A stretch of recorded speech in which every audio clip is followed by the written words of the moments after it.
as great as Karl Malone and John Stockton was, we would have never picked those guys in video games. Never. Hey, LeBron ain't lying. Look back at old school NBA video games. You don't see Karl Malone on any covers. You don't see John Stockton on any covers either. You damn sure didn't see anyone trying to move product with Mark Ian's face on a game. LeBron's got a point.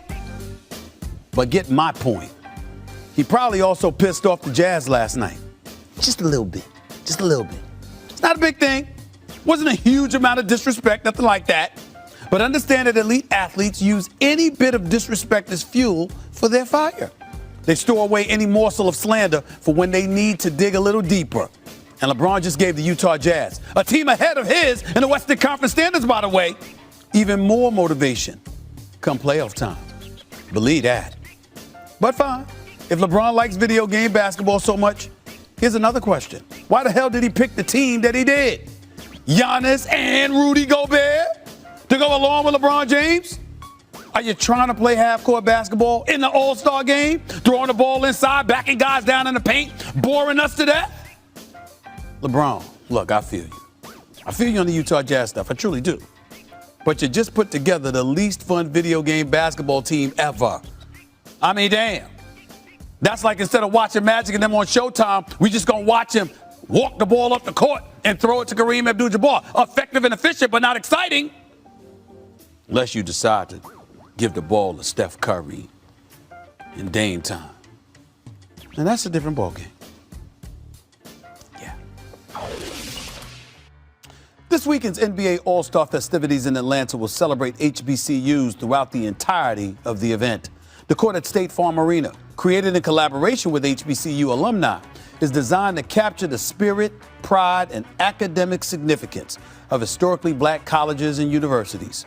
The NBA's All-Star Weekend initiative is one I wholeheartedly support. Let me be clear about that. Because it's more than just a court design or a few superficial measures. The NBA will provide more than $3 million this weekend, with players representing and competing for organizations that support HBCUs. In the skills challenge, the dunk contest, the three-point contest, and the All-Star game itself, $3 million towards scholarship funding for HBCU students will be provided. And in Sunday's All-Star game, every member of the officiating crew will be a graduate of an HBCU. You can go back to the years when Bill Russell was playing, crew member Courtney Kirkland, a Southern University graduate, said this week. It was believed that African Americans couldn't play the game of basketball. It was believed that African Americans couldn't referee the game of basketball. To be able to fast forward to the year 2021, it is understood that we can do this craft. End quote. HBCU graduates, men and women alike, have played a huge role in making the NBA the cultural and global force it is today. As a proud graduate of an HBCU myself, Winston-Salem State University, I'm proud to say that. Back on SportsCenter, where Bill and I had a draft to see who would pick an NBA All-Star captain, and then they picked the All-Star team. So I went first. I took LeBron. Leading vote getter, LeBron got the first choice on the playground. He went with Giannis. Leader of the Bucks did not make any tampering complaints this time around. Fifth straight All-Star appearance for Antetokounmpo, who averaged 27 points in his previous 4 games, running with the elite, 109 points total. So his first pick, talking about LeBron, a 2-time reigning MVP. That's a theme for LBJ. Lots of career trophies, 8 combined regular season MVP awards from the starters. Steph Curry leads the NBA 3-point shooting. Then you got Luka Doncic, Nikola Jokic, and they're each averaging more than 27 points per game. All right, my guy KD, Kevin Durant, avoided all awkwardness and picked his teammate Kyrie Irving with the 2nd overall pick. That is how you keep things happy at home. Wasn't done there. It's a full-on reunion from Brooklyn this weekend. Durant also adding James Harden onto the squad. Also on Team KD, MVP frontrunner Joel Embiid of the East leading Sixers. He's got Kawhi Leonard, Jason Tatum, and NBA scoring leader Bradley Beal. And remember, Tatum finding his way into the starting lineup to replace KD, who's injured right now. Best record in the NBA belongs to the Utah Jazz. There are 2 All-Star players, Donovan Mitchell, Rudy Gobert, did not have draft status that reflected the team's lofty accomplishment. Mitchell, last pick for Team KD, and Gobert last on Team LeBron. Really, because who needs defense in an All-Star game? No offense, fellas. I just want to say something because there's no slander. There's no slander to the Utah Jazz, but you guys got to understand. You guys got to understand, just like in video games growing up, we never played with Utah. Even as great as Karl Malone and John Stockton was, we would have never picked those guys in video games. Never. PS team LeBron coached by, wait for it, Utah's Quinn Snyder. So rich. LeBron gets his banana boat buddy Chris Paul with him because you don't want to have any trouble when you go down there at the Bahamas. He also has Jaylen Brown, which means he'll have to play against his C's teammate Jason Tatum on the other side. Devin Booker, late ad, early pick, and then you got some Z's there. Zach Levine. Conference is packed in tightly with three clear teams at the top with the Sixers, Nets, and the Bucks. But that's when it gets interesting. The middle of the conference, something to watch out for. 4-11 is separated by just 3 games. Remember, this year's seeds 7 through 10 will have to play in a play-in tournament like they did last season in the bubble. All right, the first half of the season wrapping up as we head into the All-Star break. So we bring in Tim Legler to get his thoughts on what he's seen so far. And Tim, let's focus in on the East. Very top heavy. What are your takeaways from that conference so far? Biggest takeaway for me is that all the worry about Kyrie Irving and James Harden playing together was misguided, apparently, because that really is what's going to determine the Eastern Conference. Nobody's going to have enough firepower to deal with this team, but we needed to see if they could sort out their roles because these are 2 ball-dominant players coming together now for the first time. And what they did, they established how they are going to play, which is James Harden is going to run the show. It's his operation, the way that team operates offensively, and Kyrie Irving slides over to the off-guard spot where he can just go be that dynamic scorer he's been throughout his career. That spells trouble for the rest of the East. And then I think the biggest question for me in the second half is any team, primarily Philly, going to be able to make a move to add that other piece that they are going to need to make up this ground with the Nets. Philly's got a very unique weapon in Joel Embiid. He is a guy that can dominate front lines, and Tobias Harris is a really good other option, but they need another guy that can go consistently create offense if you get into a series or a shootout with the Brooklyn Nets. So that's my biggest question. Will any team be able to make a move bold enough to close that gap and actually give the Nets a run for their money? Yeah, the Sixers are a very intriguing team, especially because, like you said, a lot of talent already so far. Okay, that is the East. Tim will be back in a few minutes, and we'll chat. Here's how the West has been won in the first half of the season. If you had the Jazz and the Suns at the top of the conference, good on you. That's what it says here. Nobody had the Jazz and the Suns at the top of the conference, but that's where they are right now. The Clippers and the Lakers, they're within striking distance. And then you see the Blazers slowly moving up in the West. Told you he'd be back. Tim Legler joining us again. And Tim, this time we talk about the West. And it really is a mixed bag. You look at the standings and you're seeing a lot of surprises. What has stood out to you so far? It's got to be the Utah Jazz. I mean, this is a team now that's making it interesting for those 2 teams in Los Angeles. It looked like a foregone conclusion the Lakers would repeat when they went out and added Shooter and Montrezl Harrell. Clippers, we know, are loaded. But the Utah Jazz are legit. This is a legitimate, not only Western Conference contender, title contender, because their style of play is sustainable. They move it, they shoot it, and they can also beat you on the defensive end of the floor. So they can beat you multiple ways. They've got great chemistry. And right now, they're shooting the basketball at an almost unprecedented level. So this is a team that's made it very interesting out west. And for me, the biggest question mark concern Anthony Davis and Paul George. Can Anthony Davis not only come back, can he stay back? They're concerned about what this Achilles ultimately could mean for them long term. If this team is banged up or Anthony Davis isn't 100%, they will not make it to the finals. And then the same with the Clippers. It's not so much about health with Paul George. It's more about will he be big when he needs to be for this team if they make a deep playoff run, they get into a series with the Lakers or the Utah Jazz. He has to come through in a huge way in those pivotal moments within a series. Those are the 2 biggest question marks because for me, it's one of those 3 teams is going to be in the finals, and if AD stays healthy, it'll probably be the Lakers. Yeah, and I like the fact that the Utah Jazz, you mentioned off the top, they're not shying away from any expectation. They kind of like the pressure right now. No games Friday, which I think means Tim gets a day off. I think. Thank you, Tim. You got it. Thanks. Access selections have been made for Team LeBron and Team KD for this weekend's All-Star game. Here's KD. He went with Kyrie first, then Joel Embiid, then Kawhi Leonard. And then he got Bradley Beal and Jason Tatum to round out the starters. Remember, he is not playing. He then picked his teammate James Harden first. He also got D Book, Zion, Zach LaVine, Julius Randle. Vucevic and Donovan Mitchell went last. Actually, Gobert went last. That was LeBron got the last pick of the reserve. Check this out, the starters. LeBron's got Giannis, the first overall pick. Then he went with Steph Curry, and Steph Curry, LeBron fans went nuts. They're usually going at it. Now they're on the same team. Luka and Jokic, Damian Lillard, Ben Simmons, Chris Paul, Jaylen Brown, Paul George, Sabonis, and Gobert. Here's LeBron afterwards.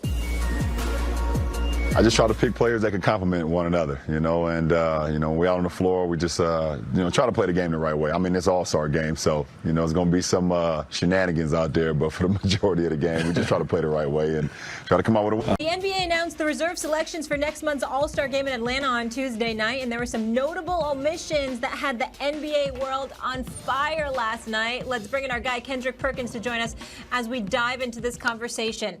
KP. Kendrick, we'll get to you in a moment. Stephen A., you're up first. Who was the biggest all-star snub? This hurts me to say. I got to admit to you, I think it was Devin Booker. And the reason why I say it hurts me to say, in the interest of full disclosure, y'all know that not only do I do this show and I host my other show, Stephen A.'s World, and Sports Center, with Stephen A. for my NBA show, but I'm also executive producing a docuseries, Why Not Us, on the North Carolina Central University basketball program. It's me with Roadside Entertainment and CP3, Chris Paul. And the reason why I say it hurts me to say this is because I love Chris Paul and I love his game and I love the fact that he's an all-star. But if you're going to pick a Phoenix Sun, it was supposed to be Devin Booker before Chris Paul. That's my issue. I look at all of these guys on the squad are deserving of being on the squad. Somebody was going to get snubbed, and we get that. But when I look at the Phoenix Suns, you're 20-10. Okay, you're 20-10. You're the top 4 seed in the Western Conference as we speak. Okay, Devin Booker is leading the way with 24 a game on 50% shooting. He's balling and nearly 40% shooting from three-point range. He's gotten better. They're a top 4, top 5 defensive team in the NBA. Monty Williams, oh, by the way, look, when we sit here and we talk about the paucity of black coaches in the National Basketball Association, black men that have been assistants for years that are getting bypassed and ain't getting the opportunity. I mean, there have been examples before, but the job that Monty Williams is doing in Phoenix, is anybody paying attention? 8-0 in the bubble. People thought it was a fluke. They come out, they start off 11-9 or something like that. They've won 9 of their last 10 games. They are balling. And Devin Booker is leading the way. Love CP3. Love him. And happy for and proud of his leadership with the NBPA. Proud that he gets on the court and do what he does. But if there was a Phoenix Sun that was supposed to be on the All-Star game, on the All-Star team out of the Western Conference, it was supposed to be Devin Booker before CP3. And I think even CP3 would agree with that. I'm sorry. Look, I'm glad you brought up who should be left off, because you can say whatever you want about a snub. It's only a snub. Now tell me who you're going to snub who's on the team. So I agree with you, by the way. On the Western Conference, if you're talking about guards, Devin Booker ahead of CP3, and that's saying a lot. CP3's been great. But I'll tell you something else. Devin Booker has to be on the team. He has to be on the team. I don't care what you have to do, because it's an all-star game. And the star appeal and the spectacular nature of someone's game has got to matter in a tiebreaker. Even sometimes, I'll tell you who. Paul George is a great two-way player. He's having an all-star season, the whole thing. You want to say, well, actually, technically, he's more valuable because of this and that. I would take Devin Booker before I took him. I got to be honest. I would take Devin Booker before a whole bunch of guys. They were 8-0 in the bubble. They were undefeated in the bubble. They win twice as much as they lose this season. And his game reminds me of, we talk about attitude and who reminds you the most of the Mamba mentality and everything. But his offensive game reminds me of a little mini Kobe Bryant. Like, what can't he do offensively in terms of scoring? Devin Booker's got to be on the team. Look, Stephen A. Max, I don't disagree with either one of you. I strongly believe that Devin Booker should be on the team, and I do believe he got snubbed. But here it is. I come from old country Beaumont, Texas, and I was raised by my grandparents, and my grandmother is from Louisiana. And when someone makes a dumb mistake, she used to always say, God bless their heart, baby. They don't know no better. And that's how I feel about the coaches right now. Because the way that they did Domantas Sabonis is just ridiculous, okay? This guy is so valuable to the league. It's crazy. He is a baby Jokic. He does everything for this Pacers team. He is averaging 21 points, almost 12 rebounds a game, with 5 dimes a game. The offense runs through him. It's nothing that he can't do offensively. You talk about a great passing big, he's up there. You talk about a great rebounder, he's up there. You talk about a guy that's able to put it on the floor and put it in the basket in majority of the ways, he's up there. Now, who would I take off the list in the Eastern Conference? Is Big Vucevic. I always struggle with his name. But I would take him off for the simple fact that the coaches vote for the reserves, okay? And they always want to move the goalposts, and they say, oh, we want to vote someone in that is performing at a high level individually and impacting winning. The Orlando Magic are not winning right now. So how did he make it above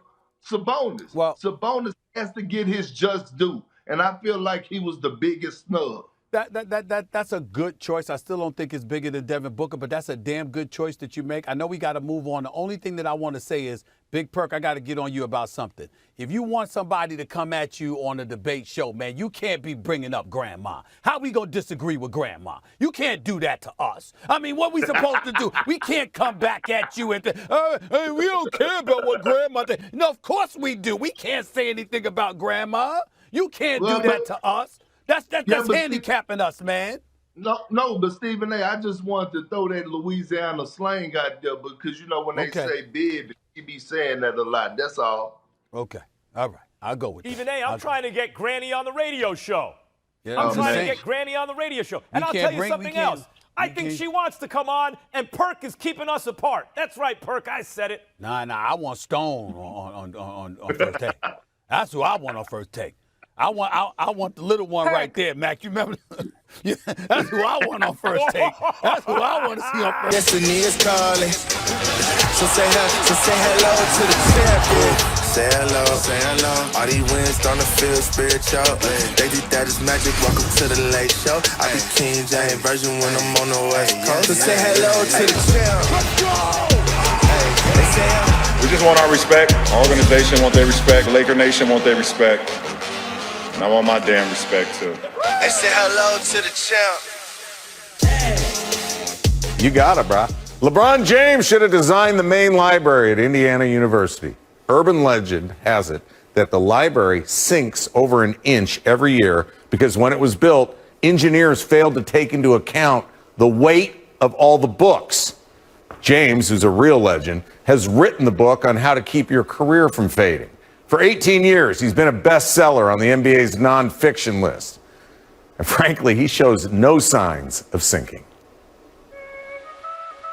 I'm 36 years old, 18 years in the league. Ain't no save for something for later on. But I continue to put myself in the best condition I can be in. I train my body and I train my mind every single day. And, hopefully I can continue to do what I'm, doing right now at 36 and see what happens. You are not stopping the king. Oh, my goodness, LeBron. That's just not fair. Who else but the king?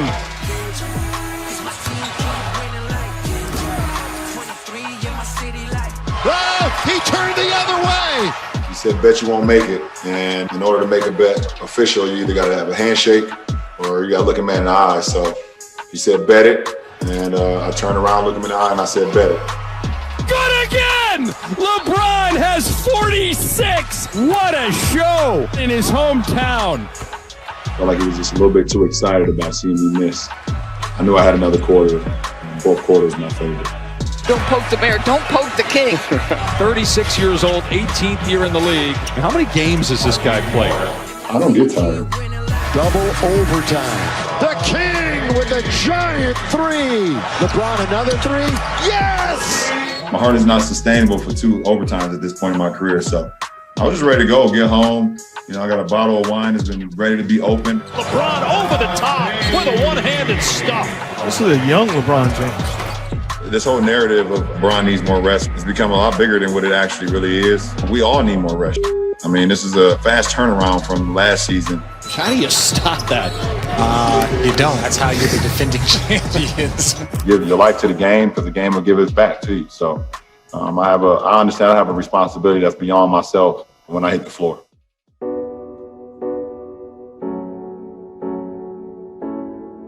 After a day of rage in Washington, rioters broke windows, pushed past police, and eventually breached the Capitol. We live in two Americas, and that was a prime example of that yesterday. If those were my kind storming the Capitol, what would have been the outcome? And I think we all know. Do you understand what we're saying?